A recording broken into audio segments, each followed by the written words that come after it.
हम एलओसी पार कर सकते थे, हम एलओसी पार कर सकते हैं यदि हमें छेड़ा गया और जरूरत पड़ी तो भविष्य में हम एलओसी पार करेंगे। इसका मैं देशवासियों को अपनी तरफ से विश्वास दिलाना चाहता हूं।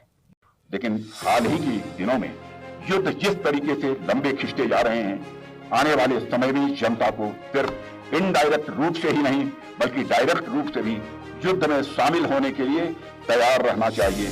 और मेरा यह मानना है कि जनता को इस बात के लिए मानसिक रूप से तैयार रहना होगा कि वह जब भी राष्ट्र को उनकी आवश्यकता पड़े वह सेना की सहायता करने के लिए वह सदैव तत्पर रहे।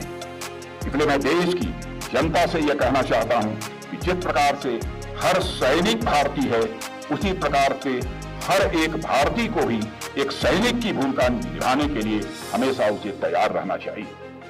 साथियों, हमारी सरकार ने भारत की सुरक्षा के लिए सेना को दुश्मनों के घर में घुसकर मारने की खुली छूट दी है।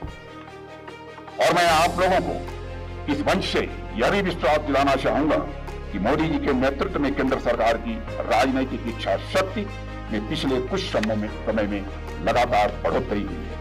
सरकार पूरी तन्मयता के साथ अपनी सेना के साथ खड़ी है और देश की जनता और देश की संसद अपने सैनिकों पर यह पूरा भरोसा करती है। और साथियों, आज कारगिल विजय दिवस पर मैं एक बात हमारे देशवासियों से जरूर कहना चाहूंगा और वह यह कि राष्ट्र का मान सम्मान और इसकी प्रतिष्ठा हमारे लिए किसी भी चीज से ऊपर है और इसके लिए हम किसी भी हद तक जा सकते हैं। और मैं याद दिलाना चाहता हूं कि हम उन बजरंगबली के उपासक हैं जो सूर्य को भी चुटकियों में निगलने की क्षमता रखते हैं और साथ ही हम बजरंगबली की भांति मर्यादित और धर्म से अनुशासित भी हैं। 26 जुलाई 1999 को युद्ध जीतने के बाद भी हमारी सेनाओं ने अगर एलओसी पार नहीं किया तो वह इसलिए कि हम शांति प्रिय हैं। भारतीय मूल्यों के प्रति हमारा पूरा विश्वास है और अंतर्राष्ट्रीय कानूनों के प्रति हमारी प्रतिबद्धता है। उस समय अगर हमने एलओसी पार नहीं किया तो इसका मतलब यह नहीं था कि हम एलओसी नहीं पार कर सकते।